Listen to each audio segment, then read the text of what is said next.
So last time we looked at the definition of what a cardinal number was.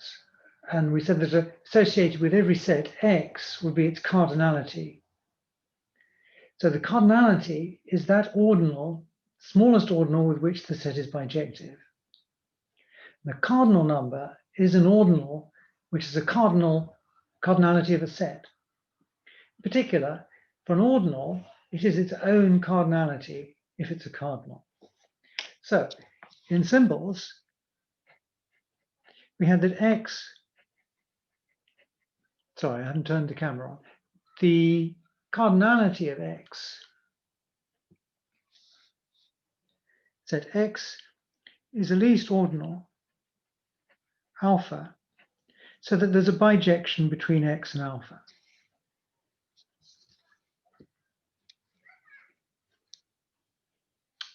In particular, you can ask for the cardinality of an ordinal.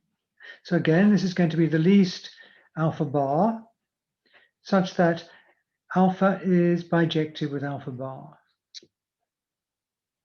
So of course, the identity map shows it's bijective with itself. So this alpha bar is less than or equal to alpha. Obviously, alpha bar is less than or equal to alpha.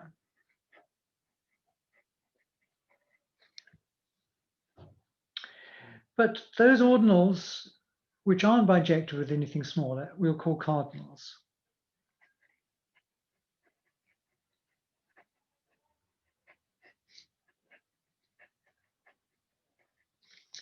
It is its own cardinality.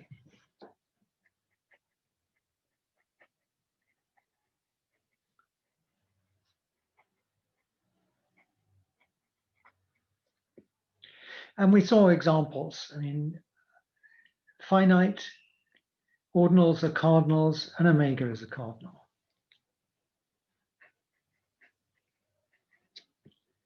On the other hand, something like the cardinality of omega plus omega is just omega itself. So omega is a cardinal, omega plus omega is not. And we tend to use middle of the letter Greek alphabet for cardinals.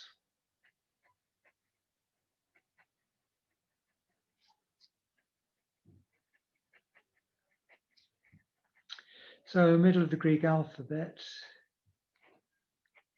So this is things like kappa, lambda, mu for cardinals, for ordinals which are cardinals.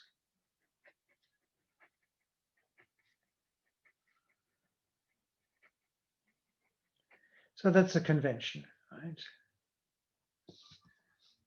So not a hard and fast rule, right?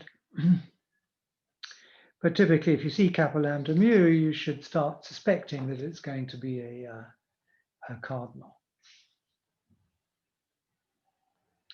And we finished with lemma 423, that if you looked on the ordinal number line,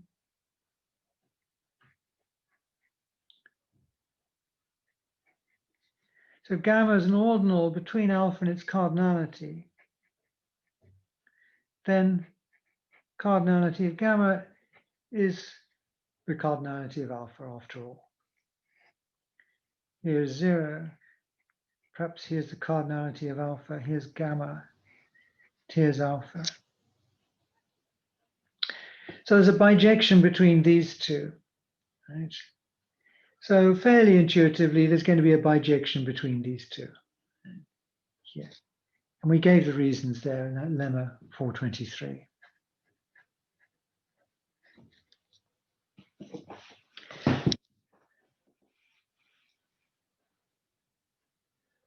So that's a review of what we did then. So next, what we're going to do is define an arithmetic for cardinal numbers.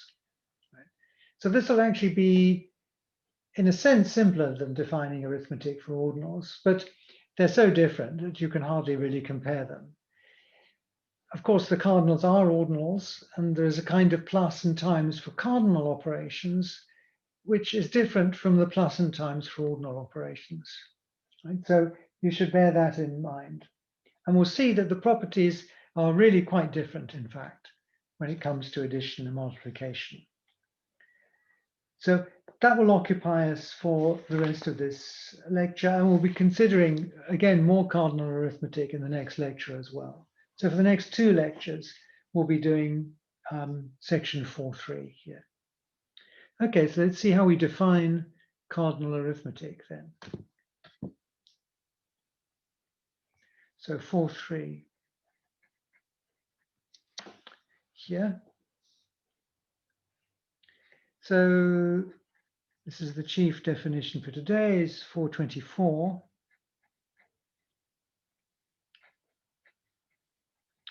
So I've got kappa and lambda cardinals. So what we're going to do is we'll define kappa plus lambda, and I'll put circles round the operation so that we can see it's different from ordinal plus over here.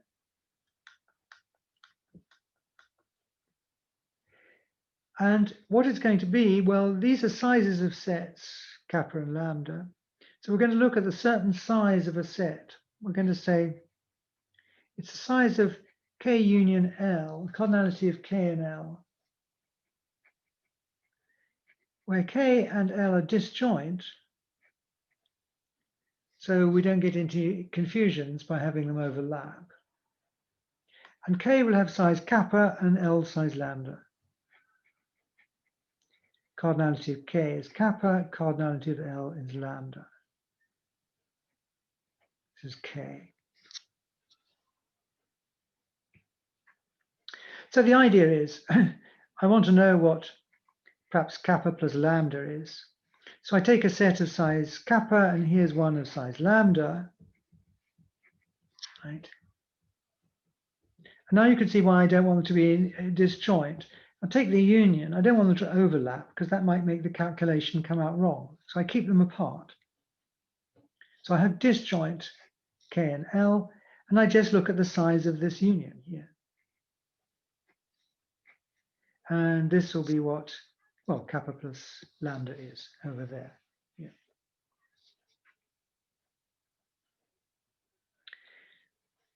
Multiplication, kappa times lambda here, is perhaps a little less fussy. I look at the Cartesian product of K times L, right? And I just look at the size of that, the cardinality of that, right? Again, K size kappa, L size lambda.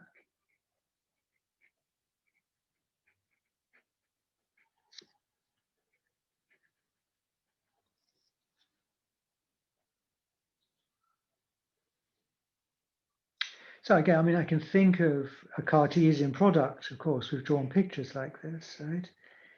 This might be K and this might be L.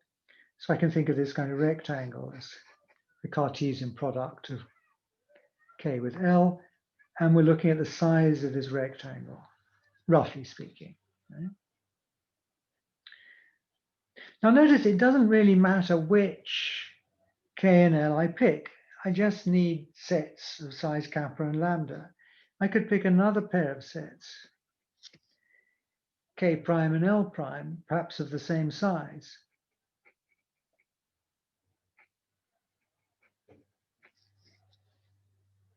And it wouldn't really matter in the slightest.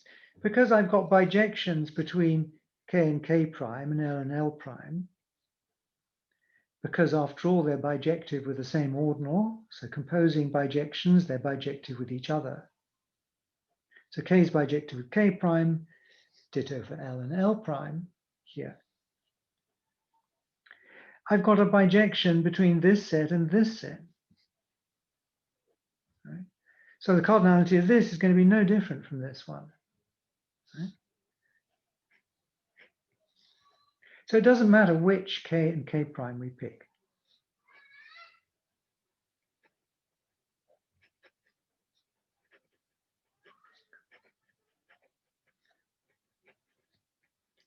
Doesn't matter which K prime we pick, as long as they have the right cardinality.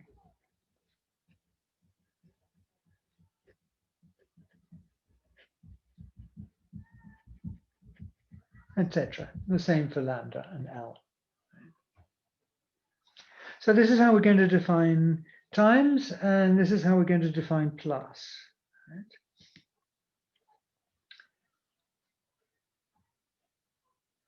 So some things to note. Of course, now, unlike ordinal arithmetic, it's clearly commutative. The size of K union L is the size of L union K. Right? And likewise, these Cartesian products are going to have the same cardinality. So cardinal, plus, and times are commutative. And if you think about it just a little bit, you'll see it's associative as well. But I won't go and give those details here. So there's a comment there in the notes. That was note 2. Note 1 I already spoke about. That doesn't matter which pair of K and K prime we pick, right? And let's see here. What does note 3 say? What about kappa plus kappa? Well, this is the cardinality of two disjoint sets, one of size kappa and the other one also size kappa, union together. So I could look at here are two disjoint sets of size kappa. Okay, here's one and here's the other. Right. And I've done this disjointifying trick. So everything here is an ordered pair, ends in a 0, and these are all different from these. So clearly the cardinality of this is this, and that's the cardinality of the other one as well. So kappa plus kappa, we take any two sets of the relevant size, which are disjoint, we union them together, and we look at the cardinality. But actually, I've just cunningly chosen it like this, because actually, what have we got here? The union of these two, a set of all ordered pairs, first thing from kappa, second thing from 2. So actually, this is just, okay, this is just kappa times 2, the Cartesian product of kappa times 2, and its cardinality here.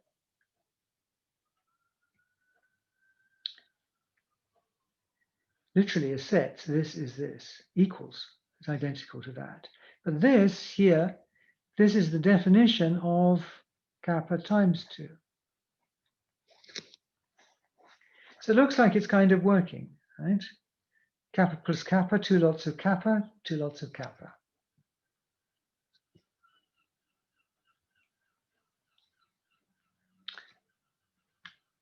And the last note there on that page is, so a special case of, looking at Cartesian products of sets is if we take ordinals, alpha and beta. What is the Cartesian product size here of alpha cross beta? Right? So alpha and beta. Well, it's the size of alpha, right, times the size of beta. These two sets have the same cardinality. These two sets have the same cardinality. Right?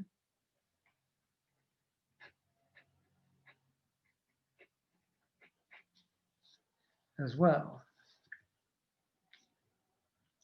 And again, it's just chasing through the definitions here. But now, by definition of times, right here, this is just, here are two sets, size of the Cartesian product, right? They are their own cardinalities, right here. So that is that here.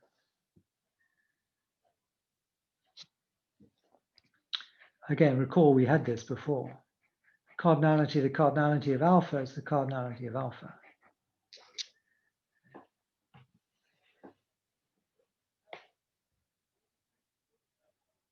So I could just say for ordinals alpha beta, cardinality of this Cartesian product is the cardinal multiplication of their two separate cardinalities there. Okay, so that perhaps requires a little bit of getting used to, or at least so you've internalized the definitions. Now we could show that for finites, everything is fine.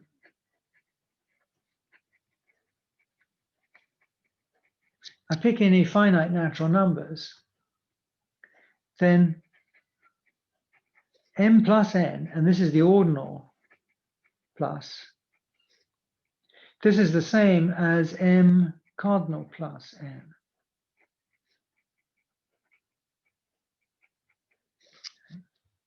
So the ordinal and cardinal operations agree here. And of course, both of these things are, again, natural numbers.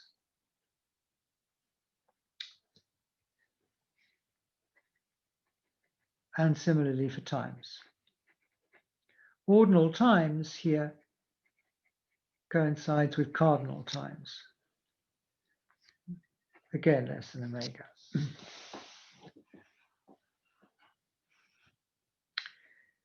So we've got agreement there on our trusted finite natural numbers. So one would do a proof of this by for example, one could do a proof by induction on n, right? Or you can do it directly, right? Looking at a well order of length m and one of length n, and bijecting that with getting you m plus n out of that there. So you can do it directly, or you can do an induction on n, right, to show that if you needed to.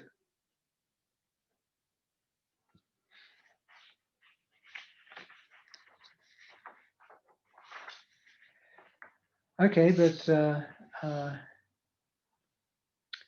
as I always said to my daughter when she was like 12 and wanted me to do her long divisions for her, I don't do finite. Right? So I'm not going to bother with this proof here. We're going to concentrate on the infinite here. And the main theorem for this lecture is going to be Hessenberg's theorem 426, which tells us how to do some computations. Right? It tells us a little bit more about consequences of these definitions so that we can compute more, kappa plus lambdas or kappa times lambdas. But to do that, there's a preliminary exercise, which I'd like to do now first, because we'll use this exercise in the proof, right? So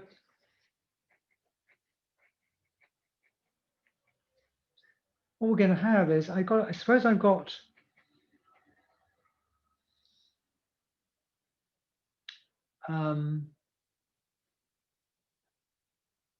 actually, I want to do two. It's not one I want to use. I want to use part two here.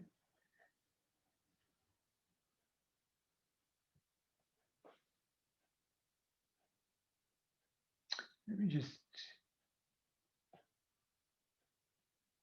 yeah.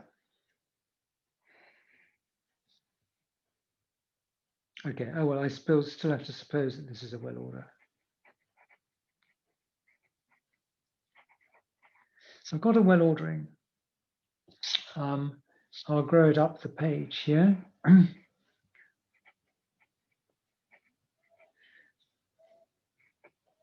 So it's going up this way. Now I know that this set here has got a certain infinite size. It's at least kappa. Cardinality of A is kappa. Right, so this is a well order. I'll draw the ordinals next to it, which it looks like.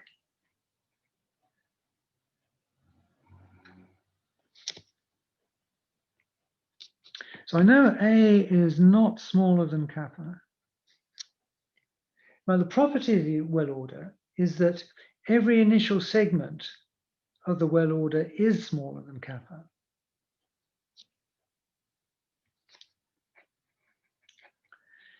So for all B in A,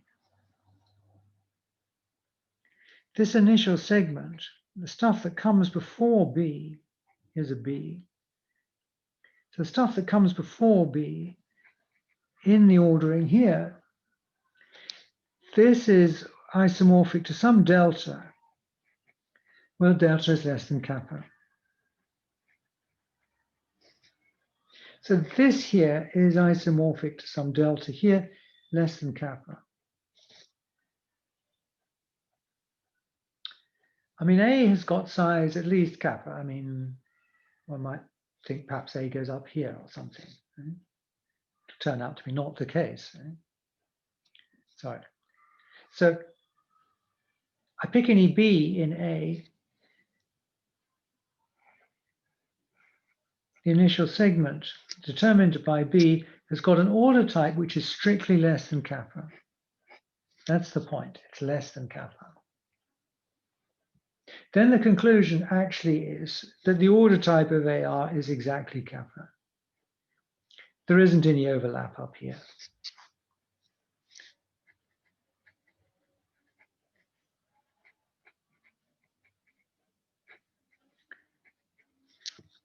Right. So AR is isomorphic to kappa. That's what order type means.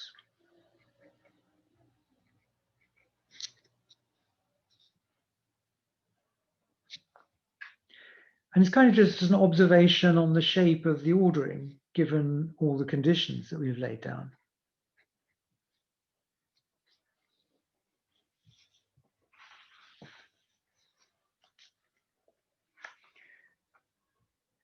Okay, suppose the order type were bigger than kappa.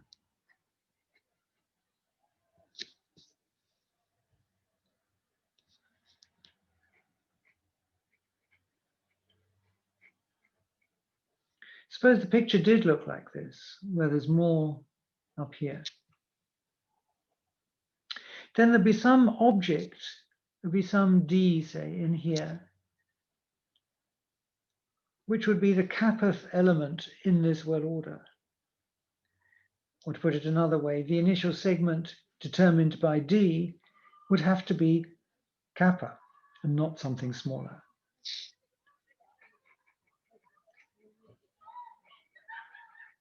And for some D in A,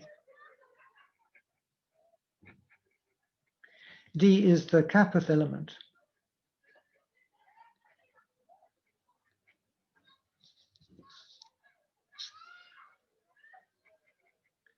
In the well ordering of R. After all, R is well ordering A so that it looks like this.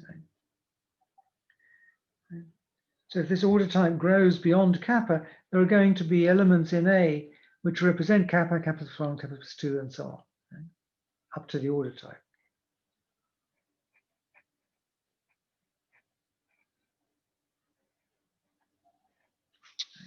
If it grew larger like that, right? Over the top.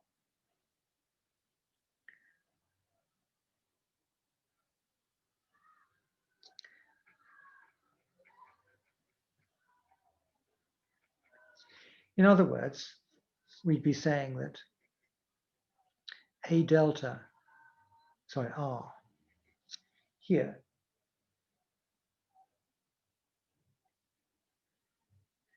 would be isomorphic to, would have order type.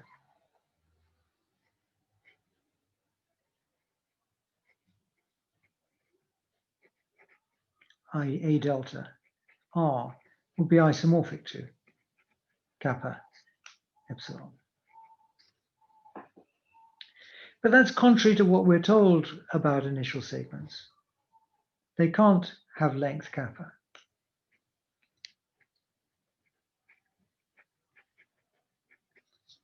Okay, but this contradicts our suppositions here, contradicts this star.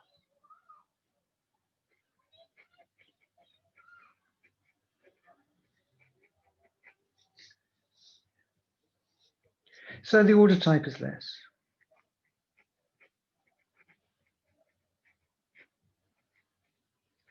less than or equals, sorry, kappa.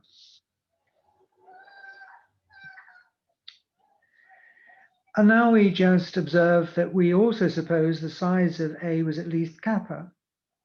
So this order type can't be something smaller than kappa, because that would be making A bijective with something smaller than kappa, which it cannot be. So the order type is exactly kappa.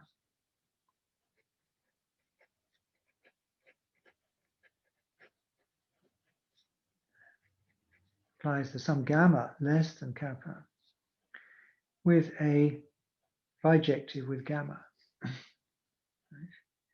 I mean, I might have here this order type is gamma.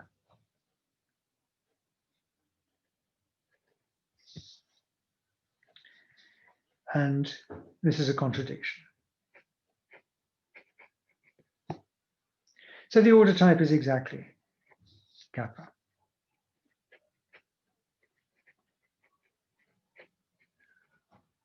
As required.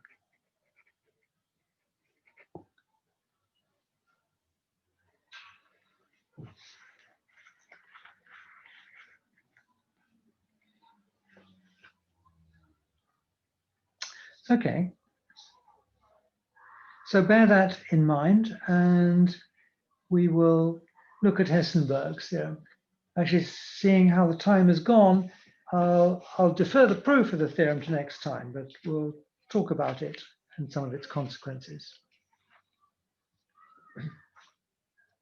So let's see what the theorem says.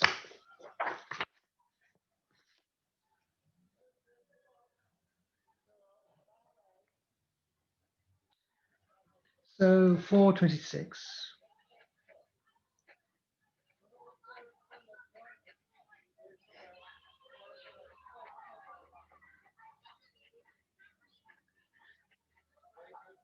Hessenberg's theorem.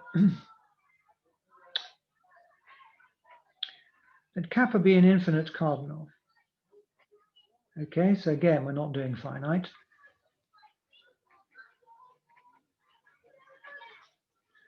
Over here. The theorem says there's a bijection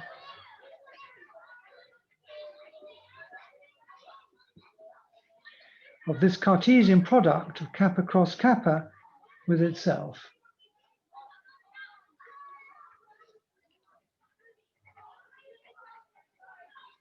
And thus, kappa times kappa equals kappa. Right? Again, kappa times kappa, that's the size of a Cartesian product of any two sets, each of which is size kappa.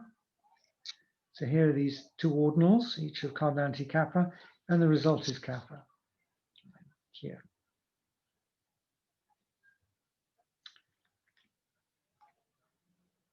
Okay, so proof, okay, next time.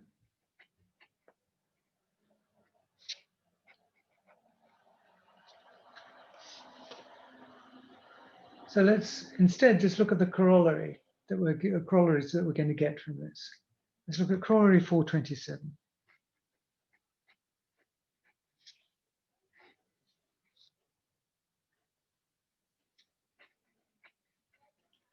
Kappa and lambda be infinite cardinals.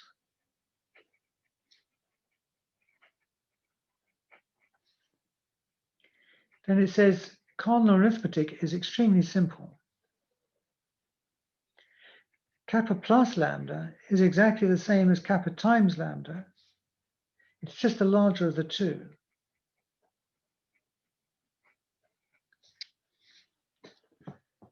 So there's very little to worry about in cardinal addition and times, right? You just pick the larger of the two and that's the answer.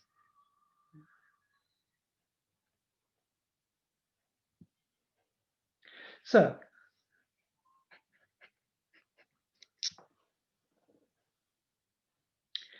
okay, so what we're going to do, I mean, we're going to repeatedly use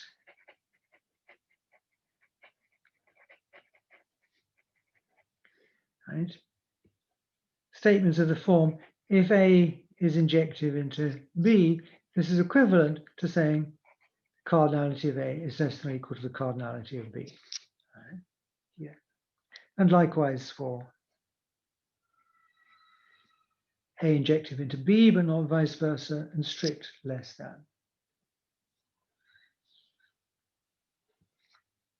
So we're going to lay out a chain of injective maps between sets of relevant sizes to kind of get this to work for us.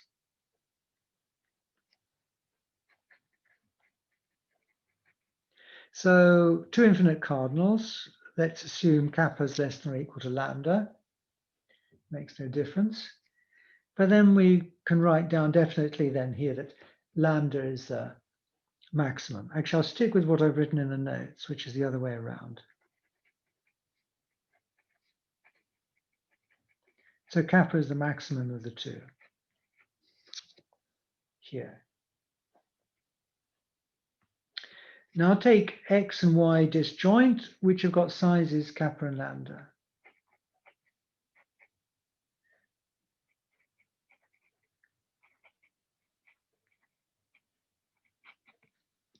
So empty intersection, and cardinality of x is kappa, cardinality of y is lambda, and here.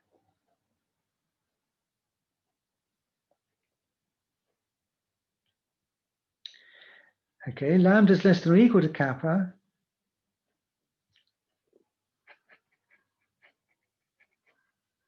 So as lambda is less than or equal to kappa, I've got an injection from y into x here. Again, I'm using this, right? Cardinality of y is less than or equal to cardinality of x, right? So there's an injection from y into x here. Now, clearly this I can map actually bijectively. So why don't I say that?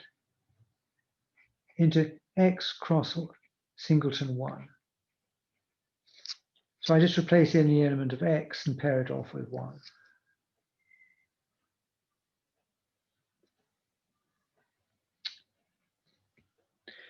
And the reason for doing that is now I can write down a chain of injections here.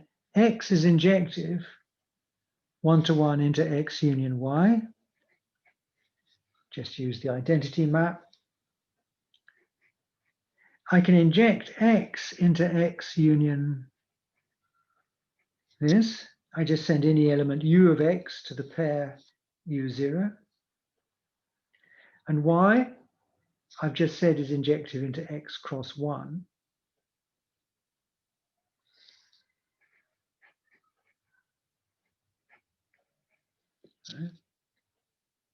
So here I'm using this to say that here y is injective into this, x is triply injective into that.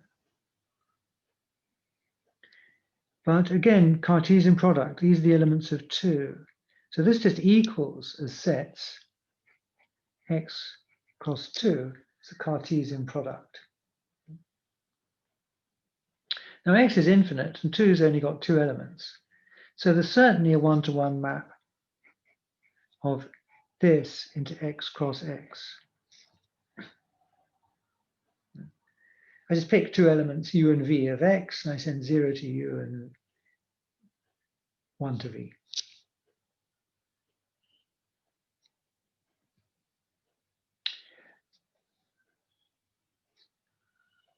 Right. And now I think about this in terms of cardinal arithmetic. I've got this chain of injections. So again, I'm going back to thinking in these terms over here.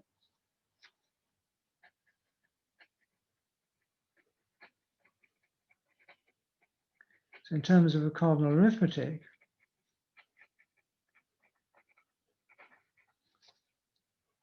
this says, right? Okay, I look at the size of x, it's less than or equal to the size of x union y. What is here? This is less than or equal to cardinality of this. So all I'm doing is just going along the line above and putting in the vertical lines here.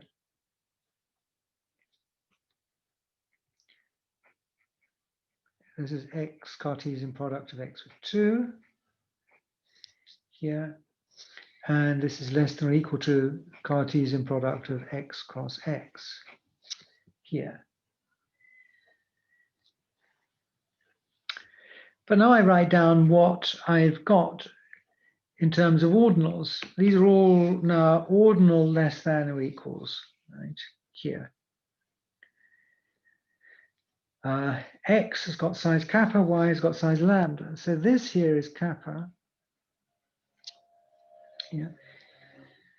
This here is the definition of kappa plus lambda, right? Disjoint sets, size of their union here. Disjoint sets, union, right? This is kappa plus kappa, right? Both of these have got size kappa here. Cartesian product, this is equal, this is kappa times 2 here. And again, Cartesian product, this is kappa times kappa. And just using the definition of cardinal multiplication here.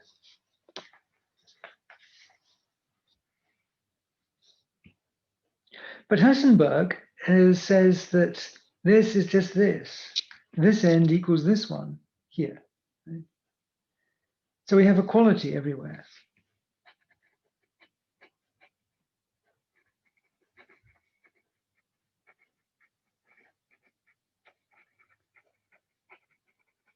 So we have, these are equals as well.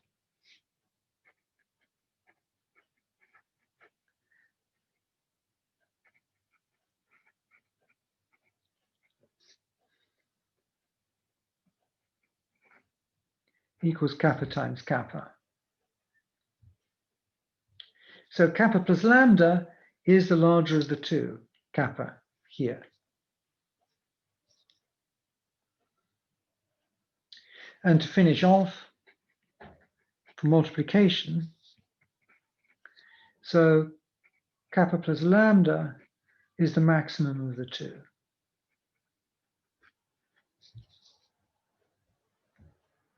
We want the same thing for times as well. Okay, well, I have that x is injective into x cross y, and this is injective into x cross x, because y has got a smaller cardinality, doesn't have a greater cardinality than x. Right? So I can find a one-to-one map from y into x.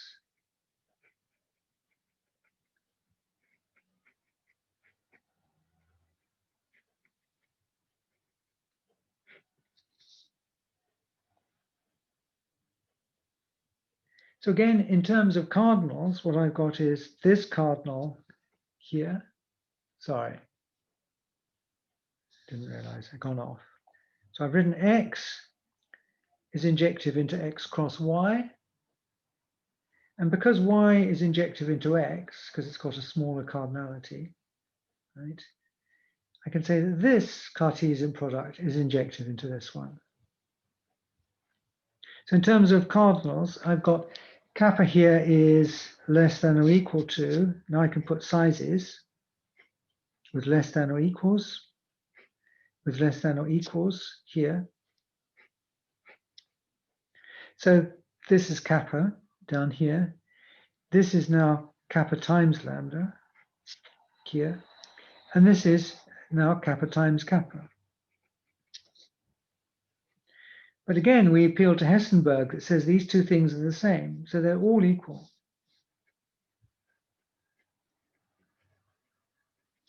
Then I'm going to have that kappa equals kappa times lambda. Right? So again, in the cardinal multiplication, the result is the larger of the two.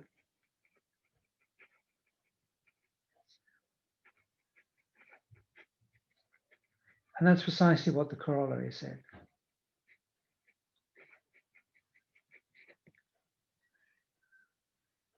Here. So cardinal plus and times is simple. On the other hand, when we come to cardinal exponentiation, everything is kind of a mess, right? It's far from simple. And we'll talk a bit more about that, as well as give the proof of Hessenberg's theorem next time.